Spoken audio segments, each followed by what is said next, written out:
अस्सलाम वालेकुम, मैं हूँ आमिर खाकवानी। भुट्टो साहब के जो सुप्रीम कोर्ट में केस था, भुट्टो मर्डर केस, उसके बारे में ये कहा जाता है कि सुप्रीम कोर्ट के फैसले के बावजूद इस केस को, इस प्रेसिडेंट को ज़्यादा इस्तेमाल नहीं किया जाता। अक्सर जगहों पे ये अगर किया भी जाए तो बाज़ को जज साहबान मुस्तरद कर देते हैं, क्योंकि तासुर ये है कि पॉलिटिकल फैसला था या इस पे या उस तरह की कैपिटल पनिशमेंट बनती नहीं थी तरगीब पे और इस किस्म के केस पे। वैसी ही सूरत हाल यानी फैसला है, हुआ है, मौजूद है सुप्रीम कोर्ट का फैसला 4-3 का फैसला मौजूद है भुट्टो साहब की फांसी वाला, लेकिन वो केस दूसरी जगहों पे उस तरह ज़्यादा पेश नहीं किया जाता। चंद जगहों पे हुआ है, लेकिन उसकी वो वक़ार और वो ऑथेंटिसिटी नहीं है। ऐसा ही मुझे लग रहा है 2024 का इलेक्शन होगा, 2024 के इलेक्शन हो जाएगा 8 फरवरी को लग रहा है, इलेक्शन भी हो जाएगा, रिज़ल्ट्स भी आ जाएँगे, नई हुकूमत भी बन जाएगी, लेकिन ये है कि इलेक्शन आइंदा कभी इस बेस पे तज्ज़िये नहीं हो सकेंगे। इसके रिज़ल्ट्स की वो ऑथेंटिसिटी नहीं होगी, क्योंकि ये इलेक्शन उस तरह का इलेक्शन है नहीं, ये फेयर इलेक्शन नहीं हो रहा। ये एक वाज़ेह तौर पे इलेक्शन पहले से ही मुतनाज़ी हो गया है और रिग्ड इलेक्शन है और एक बोगस इलेक्शन बन रहा है। अनफॉर्चुनेटली इलेक्शन कमीशन ने बहुत इसमें गफलत का मुज़ाहरा किया है। आज भी वो इलेक्शन को सँभाल सकते हैं, अभी भी चंद दिन हैं। देखें, निशान छिन गया पीटीआई से, पीटीआई पार्टी के तौर पे मौजूद नहीं है, मुल्क की 3 बड़ी जमातों में से एक जमात मौजूद नहीं है। ये खुद एक बहुत बड़ा धचका है, बहुत बड़ा सान्य है, क्योंकि अब मखसूस सीटों पे उनको नहीं मिलेगा, अक़लियती और ख़वातीन नशस्तें में उनकी कैंडिडेट नहीं आ सकेंगे, वो एक अपनी जगह नुकसान है। और आज़ाद उम्मीदवारों की जो हॉर्स ट्रेडिंग होगी, एक मंडी से जाएगी, एक पूरा एक बनेगी, वो एक बड़ी खौफनाक बात है सियासी कल्चर और उसके लिए। लेकिन उससे भी बड़ी बात ये है कि पीटीआई को कैंपेन नहीं करने दी जा रही। ये पहला इलेक्शन है जिसमें किसी बड़ी पॉलिटिकल पार्टी को बिल्कुल ही कैंपेन नहीं करने दी जा रही।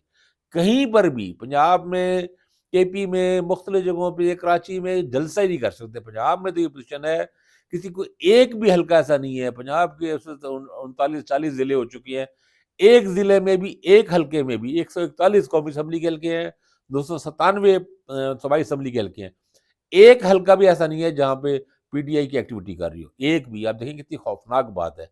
यानी 1% भी इलेक्शन फेयर नहीं हो रहा। कहीं पर किसी एक उम्मीदवार को भी जलसा नहीं करने दिया जा रहा, कहीं भी कन्वेंशन नहीं कर सकते। जहाँ-जहाँ मैं बात कर रहा हूँ, बिहाड़ी में, गुजरात में, गुजरांवाला में, लाहौर में, पाकपतन में, उकाड़ा में, गुजरात जिस शहर में, पिंडी में, जहाँ भी साउथ में बात करते हैं, लोधरा में, अहमदपुर शर्किया में, रेंजर खान, भावलपुर, हर जगह रेड हो रहे हैं, छापे पड़ रहे हैं, लोगों को पकड़ा जा रहा है, उम्मीदवारों को पकड़ा जा रहा है, उन पे पर्चे किए जा रहे हैं, तो जाली पर्चे, झूठे पर्चे, बेचारे वो भागते फिर रहे हैं, अपने घरों में नहीं सो पा रहे।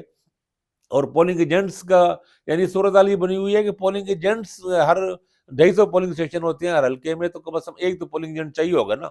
और पोलिंग एजेंट के साथ बाहर पोलिंग केंद्र में भी 2-3 लोग चाहिए होंगे। तो इस वक्त पीटीआई के लिए ये मसला बना हुआ है कि पोलिंग एजेंट्स कैसे करें, हर एक को पकड़ा जा रहा है, हर एक्टिविटी में पकड़ा जा रहा है, रोज पकड़े जा रहे हैं। जब थोड़े से बंदे निकलते हैं तो पर्चे हो जाते हैं, लोगों की गिरफ्तारी हो जाती है, उन पर जबर डाला।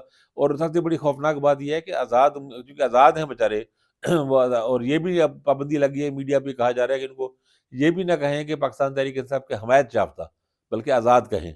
हमायत याफ्ता भी ना कहें, जबकि हैं वो हमायत याफ्ता, लेकिन ना कहें जी आप।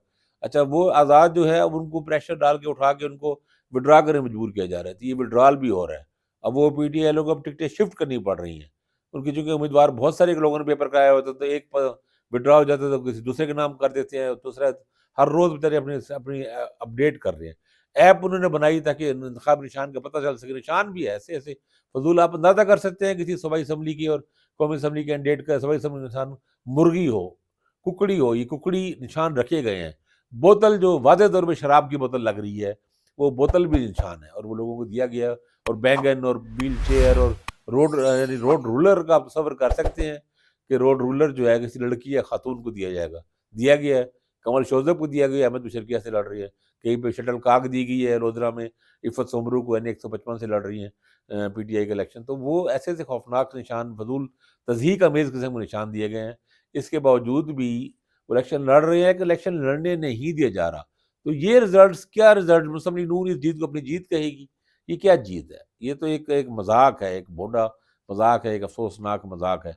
तो ये इलेक्शन कभी भी इस पे तज्ज़िये नहीं हो सकेंगे, फलाँ से फलाँ जीता था। हम करते हैं ना कि फलाँ हल्के से ये जीता था, इसमें 8 में से ये जीते थे, 13 में जीते, ये 17 में, ये 18 में जीते। तो ये 24 में कोई जीतने वाला नहीं, क्योंकि सब हर एक की जीत मशकूक है, जो भी मशकूक है। जो अगर अगर किसी ने फेयर भी जीता है ना, तो हर कोई समझा ये जाएगा कि इलेक्शन में से धांधली की है, और चूँकि मुखालिफ को इलेक्शन लड़ने नहीं दिया जा रहा, تو یہ واک اوور ہے، تو ایسا ہی ہے کہ رنگ میں پہلوان ہے، اس کے ہاتھ باندھے ہوئے انہوں نے، وہ لڑ ہی نہیں پا رہا، تو اس طرح کی صورتحال بنی ہوئی ہے، تو یہ بہت افسوسناک ہے۔ اگر الیکشن کمیشن کچھ کر سکتا ہے تو ابھی بھی کر لے، انتظامیہ کچھ کر سکتی تھی ابھی بھی کر لے، عدلیہ اعلیٰ عدلیہ اگر کر سکتی ہے تو کر لے، الیکشن کی کچھ تو ساکھ بچا لے۔